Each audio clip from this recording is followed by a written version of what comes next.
반갑습니다.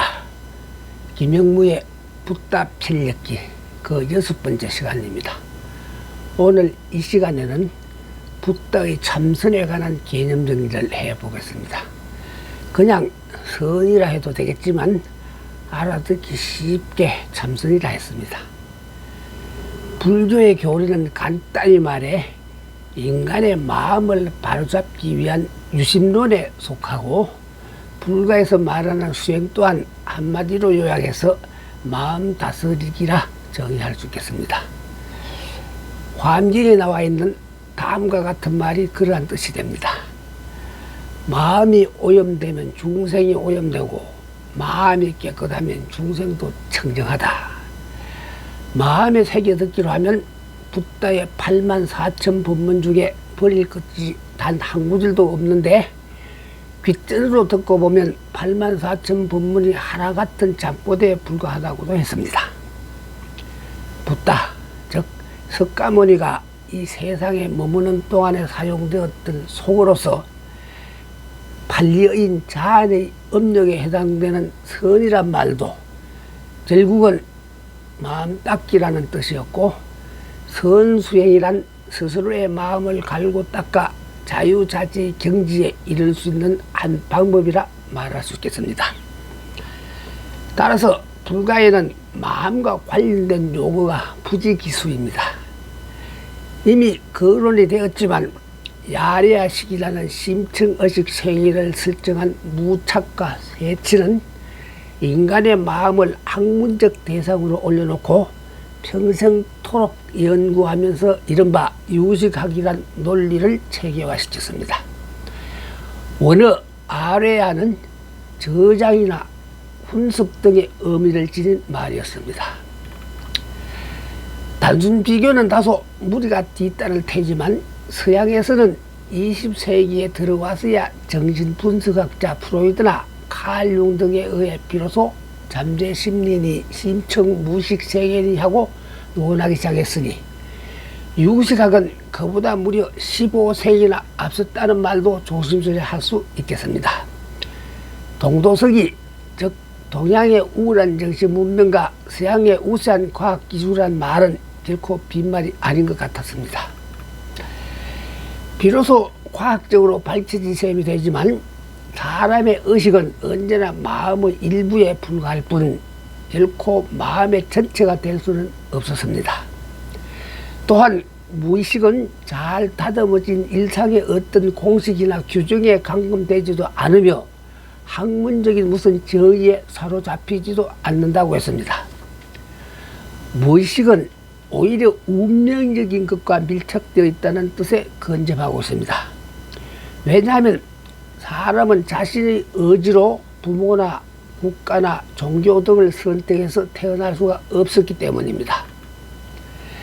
물론 영원하며 알 수도 없고 볼 수도 없으며 인식할 수조차 없는 무의식의 해석에 있어서도 학자들마다 그 견해를 각기 달리 했습니다. 이를테면 프로이드는 본질적으로 무의식이란 의식의 부수물이며 모든 개인적 감정의 집합체라 보았는데, 칼 융은 무의식을 집단적 심리의 성질이라 보려들었습니다. 그리하여 칼 융은 진정 참선이란 불교의 놀라운 정신세계에 의해 열매 맺은 동양정신의 가장 경이로운 꽃의 하나 하는 예찬론을 펼치기도 했던 것입니다. 어쨌거나 해심밀경을 텍스트로 한 유식학은 인간의 의식에 해당되는 마음의 작용을 집요하게 탐구하여 우리의 현실 존재가 왜 이러한 질서에 따라 성립하게 되었는지 대단히 체계적인 원리에 따라 해설하려 들었습니다.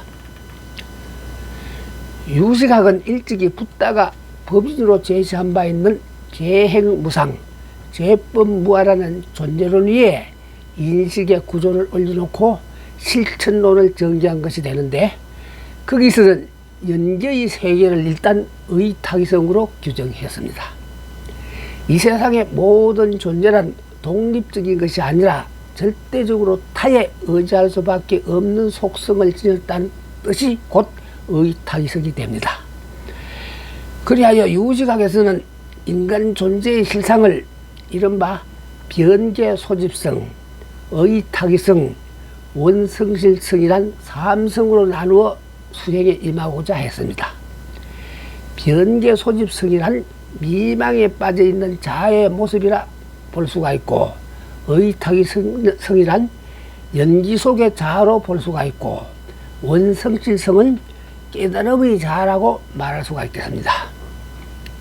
따라서 중생들은 의탁이성인 연기에 의해 나타난 가유에 불과한 것들에 집착하여 원성질성을 놓치며 살고 있다는 진단을 내리고 있는 것입니다.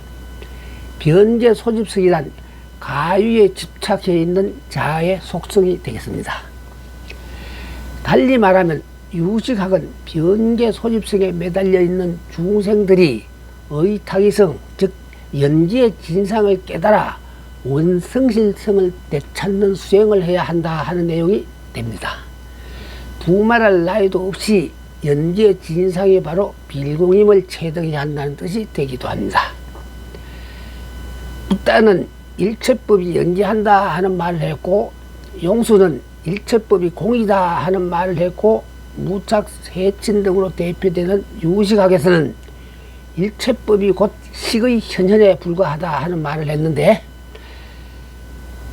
따지고 보면 내용은 똑같은데 표현만 각기 달리한 셈이 됩니다. 유식학은 먼저 제법이 인간의 마음속에 존재한다고 믿었습니다. 사물의 존재를 인간의 마음과 하등의 관계가 없이 존재하고 있다고 보는 입장에서 세계를 완전히 객관적으로 인정하는 입장을 유물론이라 합니다. 그와 반대로 모든 사물은 마음으로 인식하며 비로소 존재한다고 보는 주관적인 세계관을 유심론이라 했을 때, 유식학은 명명백백하게 유심론에 해당되고 있습니다.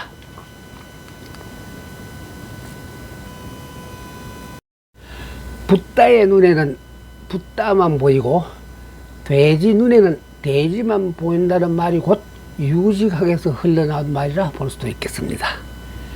그래서 유식학에서는 중생들이 보고 듣고 냄새 맡고 맛을 보고 만지는 등의 감각적인 행위에 그 인물의 성격이나 인품 등이 곧이곧대로 반영된다고 보았습니다. 예를 들면 웻을 쓰는 추라도가 거기 있어 추나도를 보게 되는 것이 아니라 마음이 추라도를 잡고 있었기에 추나도를 보고 있다는 뜻이 성립하기도 합니다. 이른바 서양의 실존 철학은 바로 이 지점에서 인간의 자유의지 내지 선택과 그 책임 등의 개념을 이론화시켰다고 볼 수 있겠습니다. 유식학에서는 인간의 마음을 팔식이란 심층구조로 인식하려 들면서 다른 한편으로는 삼능변으로 나누기도 했습니다. 표층에서 심층으로 향하는 방향, 즉 수동적인 인식의 구조가 곧 팔식설이 되고, 심층에서 표층으로 향하는 능동적인 인식의 구조가 바로 삼능변설이 됩니다. 이를테면 우리가 한 송이의 꽃을 본다는 행위는 눈을 통하고 의식의 작용에 의해 꽃이라는 인식을 하게 되는데, 그러한 과정이 곧 수동적인 과정이 되는가 하면 한 송이 꽃을 보고 싶어 하는 마음이 생겨 눈을 통해 꽃을 찾아본다는 행위로 나타남이 곧 능동적인 과정이 되겠습니다. 그런데 능동과 수동은 한 몸이고 동시에 진행될 뿐만 아니라 눈 깜빡할 사이에 불과한 일찰나에 번개처럼 전개된다고 보았습니다.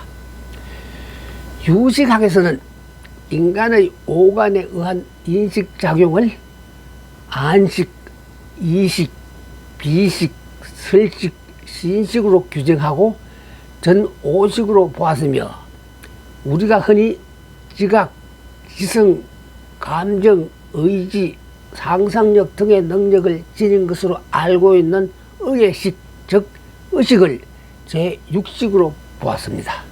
따라서 의식이란 용어도 원래는 불교의 전문 용어에 해당되었습니다. 유구식학에서는 본다든지 듣는다든지 냄새를 맡는다든지 하는 전 5식의 작용은 이른바 대상과 식이 작용하는 장소가 각기 다르기 때문에 분리되어야 마땅한 것으로 여겼고, 생각하고 판단하는 또 하나 작용과는 절대 분리될 수가 없다고 보았습니다. 예를 들면 울음소리는 전 5식에 해당되는 귀로 듣지만 그와 동시에 어떤 아이나 무슨 새의 울음소리라는 등의 판단은 제6식이 하는데, 그러한 작용이 동시에 일어난다는 식이 됩니다. 무심할 경우에는 아무리 요란한 새의 울음소리가 거기 있어도 듣지 못할 수도 있으니 곧 식의 능동성이 됩니다. 가령 새들의 생태를 연구하는 조류학자들은 어느 산 무슨 계곡에는 어떤 새들의 서식지가 많은지 환히 알고 있겠지만, 여느 사람들은 무심하기 때문에 어느 산 무슨 계곡에 과연 어떤 새가 살고 있는지 전혀 알고 있지 못한 경우 등이 실례가 되겠습니다. 그뿐만 아니라 유식학에서는 제6식인 의식보다 더 깊숙한 마음 한 곳에 잠재된 식이 따로 있다고 보며 그 식을 제7식, 즉 말라식이라 이름 붙였습니다. 그 말라식은 자기 중심적인 생각만을 지탱하는 아집의 근본으로 예지가져 들었습니다. 다시 말하면 말라식은 A를 토대로 A에 의존하여 생기고 A에 대하여 아집을 일으키는 극단적인 이기심을 말합니다. 비키니 차림의 여인을 마주한 남자가 순간 음욕을 일으킨다면 그러한 마음의 작용이 바로 말라식이 됩니다. 말라식의 작용 또한 부지기수이셔서 51가지로 나열되기도 하고 18가지로 분류되기도 하는데, 대개는 다음과 같은 5가지로 요약되기도 합니다. 첫째, 아치, 즉 자신의 실체를 모른다. 둘째, 아견, 즉 남의 주장은 배척한다. 셋째, 아만, 즉 교만하거나 거만하다. 넷째, 아애, 즉 허상의 자기만을 사랑한다. 다섯 번째, 해, 즉 자기 취향에 따라 이것저것 분별하고 혹은 취사 선택을 한다. 유식학에서는 이 말라식보다 더 궁극적인 식을 한 번 더 설정한 다음 근본식 또는 제8식으로 파악하려 들면서 이른바 아레야식으로 상정하려 들었습니다. 아레야식은 종자식이라 불리기도 하는데, 종자식이란 경험의 여진이 인적 속에 침투하면 훈습에 의해 이루어진다고 보기 때문입니다. 경험에는 선천적인 것도 포함되는데, 선천적인 훈습을 본유종자로 보고 후천적인 훈습을 신운종자로 부르기도 했습니다. 종자식이란 개념 속에는 무엇이 될 만한 가능성이 내포되어 있다는 뜻이 되니, 각자 개인의 특성은 이 아레야식에서 나타난다고 볼 수가 있습니다. 다시 말하면 아레야식은 개체의 원점으로 과거의 행위, 그 결과에 해당되는 업을 등에 짊어진 오늘의 개성적인 자기 존재라 말할 수 있겠습니다. 생물학에서 말하는 유전인자 같은 것이라고나 할까요? 그러니까 아레야식은 내가 좋아하는 것, 싫어하는 것, 나의 취미나 기호 같은 것을 결정하는 능력을 지녔다고 보았습니다. 3능변설에 의하자면 제8 아레야식이 초능변이 되며 제7 말라식이 제2능변이 되고 제6식 내지 제5식이 제3능변에 속하게 됩니다. 유식학에서 말하는 수행이란 결국 식을 지혜로 변화시키는 과정이라 말할 수가 있는데, 전문적 용어로는 전식 덕지의 과정이 됩니다. 따라서 아레야식은 미혹의 세계를 청정한 법제로 변화시키는 기초가 됩니다. 이를테면 의탁의석에 따라다니는 분별성을 없애면 진실성이 나타났는데 그러한 실천을 육아행위라 했습니다. 그러니까 요가적 수행에 의해 생겨나는 변화가 다음과 같은 것이 됩니다. 첫째, 전 오식이 성소작지로 바뀐다. 중생에게는 오간이란 감각기관이 쾌락의 창구 내지 욕망 해소의 출입구인데 수행에 의해서 그것이 점차 지혜의 창구 역할을 하게 된다. 둘째, 제6식이 묘관찰지로 바뀌는데 의식이 변하여 평범한 일상에서도 불법을 발견할 수 있는 지혜가 갖추어진다고 보았다. 한 방울의 이슬이나 한 송이의 국화꽃에서도 우주의 성질을 발견할 수 있는 지혜 등을 예로 들 수 있을 것이다. 셋째, 제7 말라식이 평등 성지로 바뀌는데 이었고 아집이 사라지고 불생불멸과 같은 불이법을 체득한다는 뜻이다. 넷째, 제8 아레아식이 대원경지 즉 부처의 내밀적 지혜로 바뀌는데 그것이 이른바 원성질서의 경지에 이른다는 말이다. 지금 이때까지 누차에 걸쳐 인간의 언어가 일상생활에 편리한 도구나 방편은 될지언정 결코 사물의 본질이나 진리 자체를 가리킬 수 있는 능력을 지니지는 못했다는 말을 했습니다. 철학적 사상이나 논리는 유기적이어서 반복이 거듭될 수밖에 없다는 말도 덧붙여야겠군요. 사람들이 태양을 향해 달이라 부른다고 해서 태양이란 존재가 달로 변할 리도 없고 사람들이 이름을 붙여주지 않는 꽃들이라고 해서 계절에 피어나지 못하는 꽃들 또한 어디에 있겠습니까? 노자가 말로서는 뜻을 제대로 전하기 어렵다는 은부진이의 편에서 선 까닭도 여기에 있었고 참선의 세계에서는 은의 일상적 개념부터 파괴하려 들면서 오히려 신묵을 선호하는 이유도 여기에 있었습니다. 여기서 말하는 종교적 의미의 침묵이란 단순하게 말이 없음만을 뜻하는 것이 아닙니다. 진리의 세계로 보는 성스러운 침묵의 경우에는 우리 인간의 내부에 있는 침묵이면서 그 인간의 생애를 초월하는 것으로 인식되어 왔습니다. 그러한 침묵 속에 인간이 됨으로써 그는 과거와 미래의 세계로 연결될 수도 있다고 합니다. 1888년에 독일의 슈바르츠 발트 지방에서 출생했고 미넨에서 개업을 한 의사 막스 피카르트는 그에 져서 침묵의 세계에서 침묵을 일체의 지식을 초월하는 평화로 정의하면서 다음과 같은 말도 남겼습니다. 여기에서 사용된 시란 용어를 진리란 말로 대체하면 이해가 보다 쉬울 것 같습니다. 시는 침묵으로부터 나오며 또한 침묵을 동용한다. 시는 인간 자신과 마찬가지로 한 침묵에서 다른 침묵으로 가는 길 위에 존재한다. 위대한 시란 침묵 속에 박아넣은 언어의 모자이크이다. 영원한 침묵 속에서 생겨나는 모든 근원적인 것과 영원한 것을 가리키는 말이 바로 빌공, 정멸, 일반 등인데 그런 것을 포착하는 일이 바로 선수행의 목적이었습니다. 그리하여 용수는 진재의 입장에서 인간의 언어를 휘론이라 정의했는데 이전에도 그런 했지만 휘론이란 잡담이나 농짓거리란 뜻이 되기도 하고 부질없는 입씨름에 불과하다는 뜻이 내포되기도 했습니다. 용수는 이것은 착할 선이요 저것은 나쁜 악이요 이것은 아름답고 저것은 추하며 이것은 정의롭고 저것은 불이라 하는 따위의 분별지를 한마디로 희론으로 보았습니다.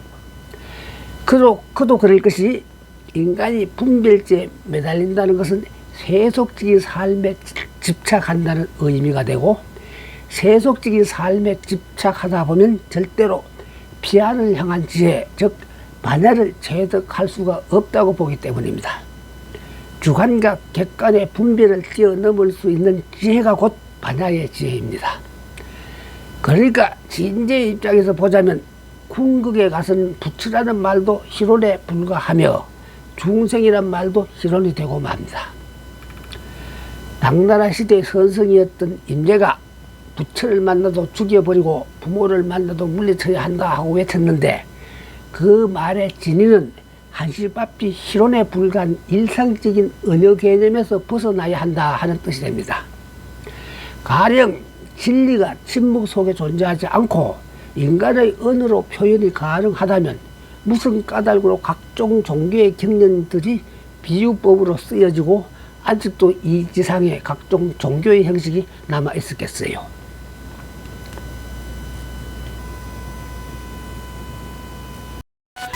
서양의 경우 고대 그리스 시대부터 철학이 모든 학문의 어머니 격이었으나 14, 15세기경의 르네상스 시기 이후 자연과학의 발달로 인해 의학, 천문학, 물리학, 화학, 생물학, 식물학 등이 점차 분간을 선해버렸고 심지어 사회과학과 정신과학까지도 개별과학으로 독립을 해버렸습니다.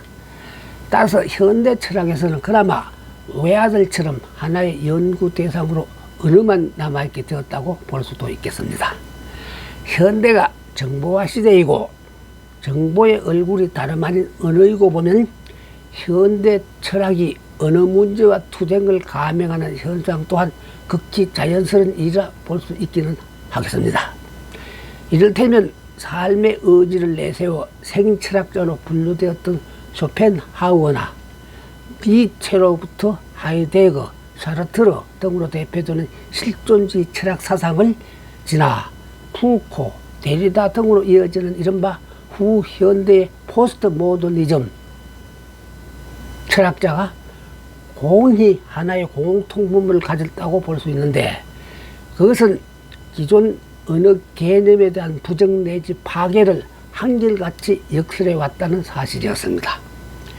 그들은 언어의 사회학적 개념에 대한 절망 내지 저항을 사상적 분류로 삼았다고 말할 수도 있는데 언어의 기존 개념은 신에게 순종을 강요하거나 정치 권력의 횡포를 합리화하거나 가진 자들의 편의에 알맞은 의미 규정으로 일관했다는 비판적 시각을 초지일관 유지하여 들었습니다.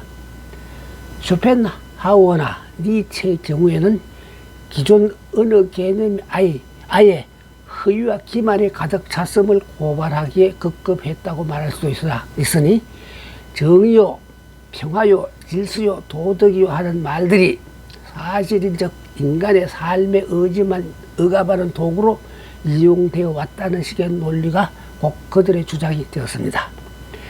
단적인 예를 들면 사람들이 이성에 이끌리고 욕정을 느끼면 엄연한 종족 보진한 선한 본능에 불과한데 그간의 제도 문화권에서는 정숙이란 말을 신성시하면서 심지어 피아노 다리가 불순한 성감을 자극한다는 염려에서 비단 옷까지 입혀버리는 등 성욕을 철저하게 죄악시해왔다는 고발 등입니다.